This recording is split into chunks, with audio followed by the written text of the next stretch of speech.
우리네 일상은 감사할 일이 많습니다. 고마운 사람들도 많습니다. 감사를 표현하면서 감사하면서 살아가야 할 것입니다.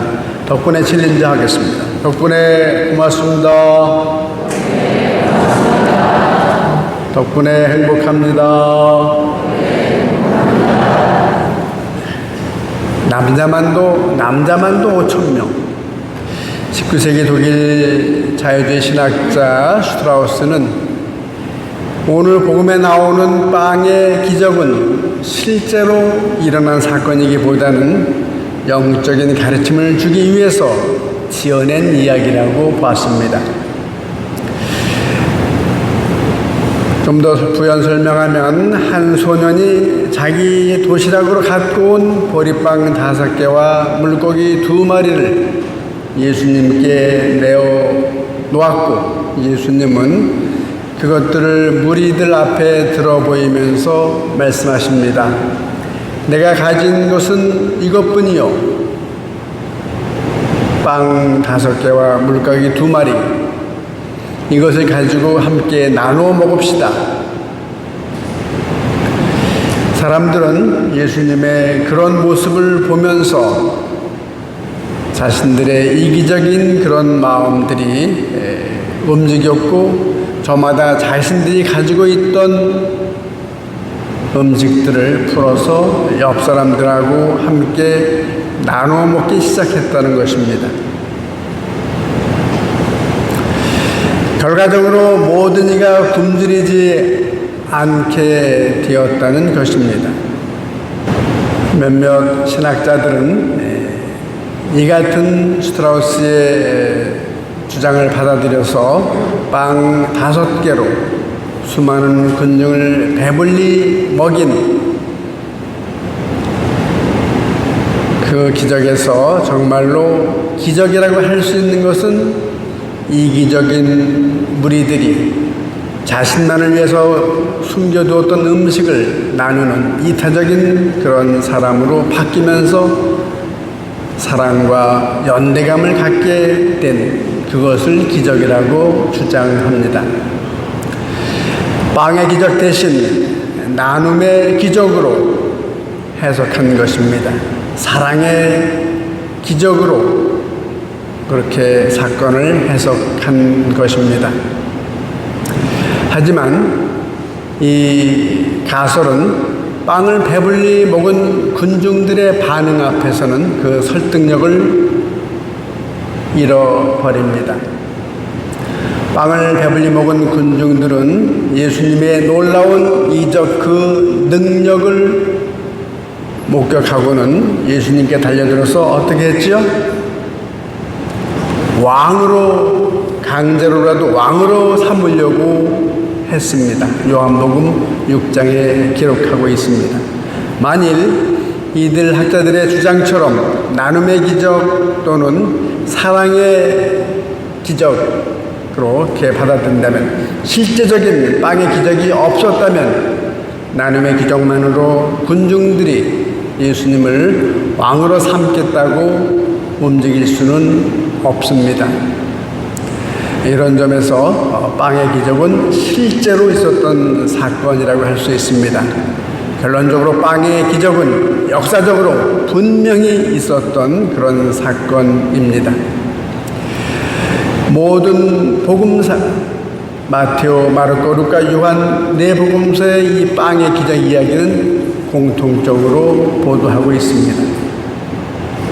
바로 이런 점들이 우리가 유념할 필요가 있겠습니다. 이 빵의 기적의 풍요로움은 메시아 시대, 오늘 읽은 이사야서의 말씀처럼 메시아 시대가 오면 모든 고통이 말끔히 가시고 풍요로운 결실을 맺으며 살아가는 그날 메시아의 시대가 반드시 오리라는 그런 예언의 말씀을 들려주고 있습니다. 하지만 여기에는 조건이 있습니다. 그 조건이 뭐냐? 그것은 하느님의 말씀을 귀담아 듣는 것입니다. 이스라엘 백성들이 귀양살이를 하게 된 까닭은 바빌론의 유배를 간 그 까닭은 하느님의 말씀을 귀담아 듣지 않았기 때문입니다. 그러니 이제부터라도 하느님께로 돌아서야 한다는 것입니다. 하느님의 말씀을 잘 받들고 하느님의 말씀을 귀담아 말씀을 받들어 듣는 그런 사람의 축복을 전하고 있습니다. 돈 없이 양식을 사서 먹고 값 없이 술과 젖을 사먹게 해 주시리라는 메시아 시대의 풍요로움을 말씀하십니다. 모든 백성이 하느님의 말씀을 잘 듣고 하느님께로 돌아서는 날이 바로 메시아 시대가 열리는 때입니다. 그때가 오면 실컷 먹고도 12광줄에 가득 찬 빵의 기적처럼 풍요로움이 넘치고 또 모자람이 없는 충만함과 두려워할 것이 없는 기쁨이 차고 넘칠 것이라는 것. 오늘 제1독서에서 읽은 말씀입니다. 이 같은 풍요와 기쁨이 넘치는 메시아 시대가 예수님으로 인해서 다가왔음을 보여주는 것. 이것이 오늘의 복음 말씀입니다. 예수님의 말씀을 듣던 청중들의 그 면모들을 다시금 살펴봅니다. 그들은 하나님의 말씀에 굶주린 사람들이었습니다. 그들은 먹을 것이 없던 가난한 사람들이었습니다. 12 제자들이 예수님과 함께 밀밭 사이를 지나가다가 배가 고파서 미리삭을 비벼 먹습니다. 그것도 안식일에. 그것 때문에 바리사의 일자들한테 핀잔을 듣지요. 왜 당신네 제자는 안식일에 해서는 안 될 일을 하는 거예요. 율법을 어긴 그 부분을 보고 배고픈 사람은 보지 못하는 그 지도자들의 모습을 그대로 드러나고 있습니다. 가난한 자들은 병들고 소외받고 또 인간답게 살아갈 수 없습니다. 게다가 구원받기는 이미 글러버린 인생 죄인으로 낙인 찍힌 사람들, 바로 그들이 가난한 사람들입니다.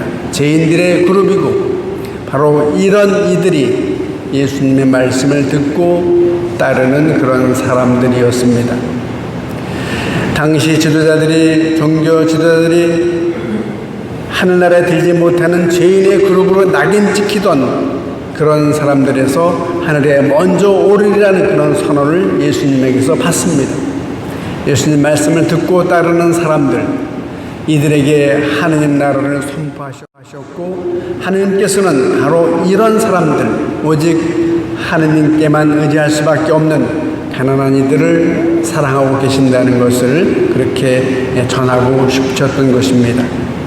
고생하며 무거운 짐을 지고 허덕이는 사람은 모두 나에게 오너라.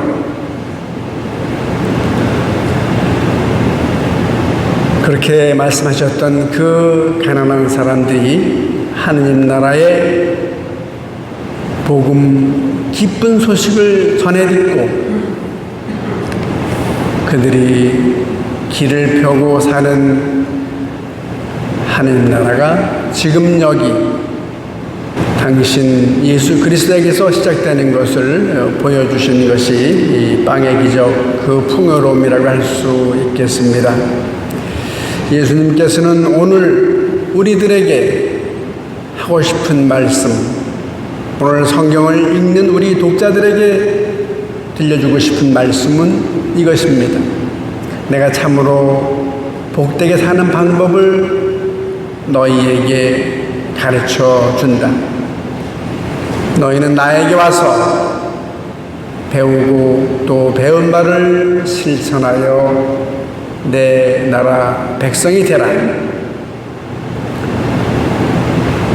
하느님의 말씀을 귀담아 듣는 참된 신앙인이 되라고 그렇게 우리들을 초대하십니다. 우리 주 예수 그리스도 예수님에게서 드러난 하느님의 사랑에서 우리를 떼어놓을 수 없습니다. 우리는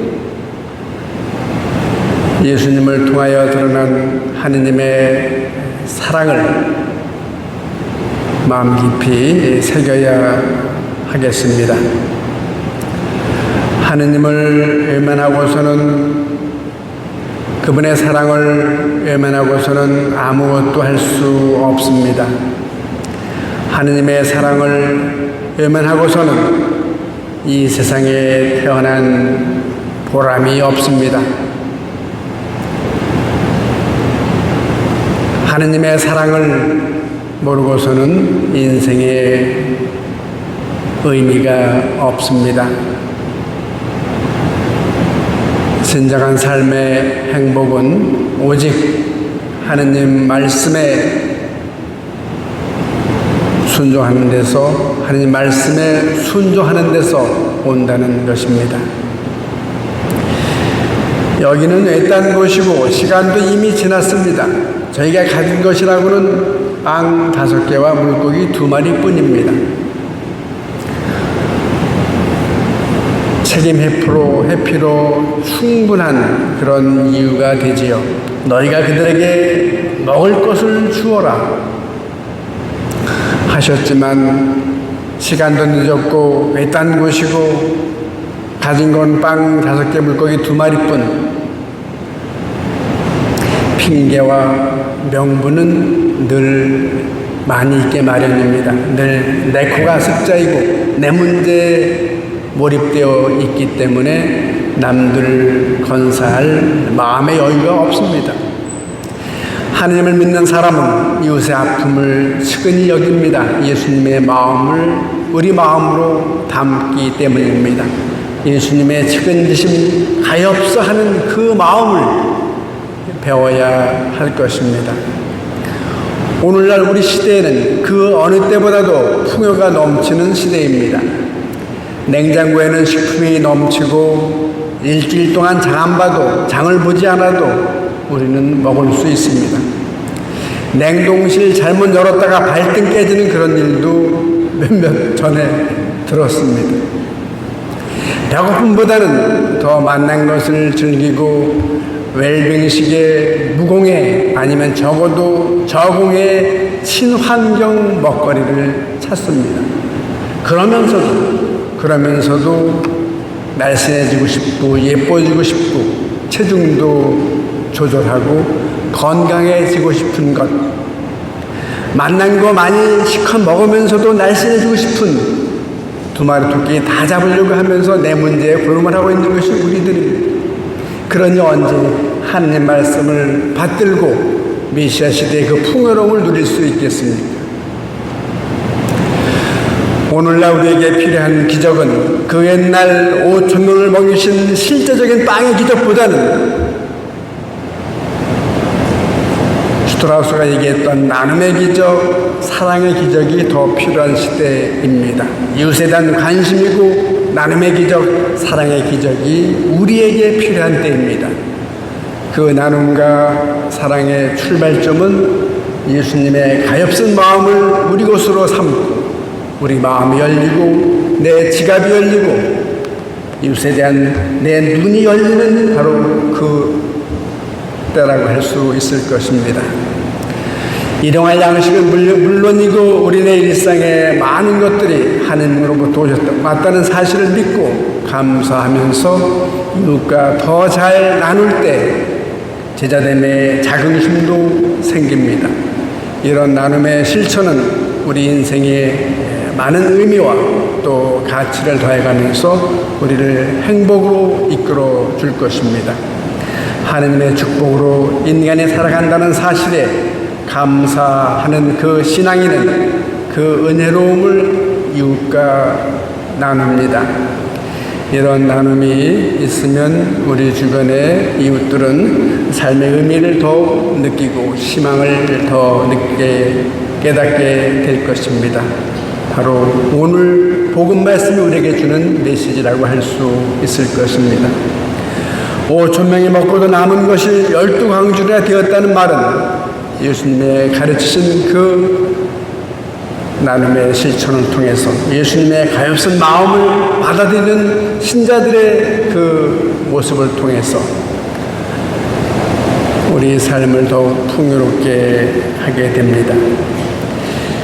마더 데레사 효과라는 것이 있습니다. 하버드 대학의 데이빗 맥클렌트 박사가 1988년도에 연구진들이 함께 연구한 그 결과입니다.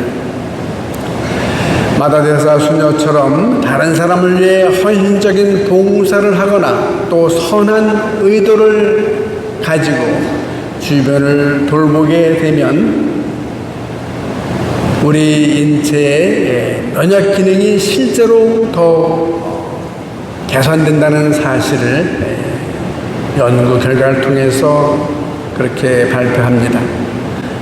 마더 데레사 효과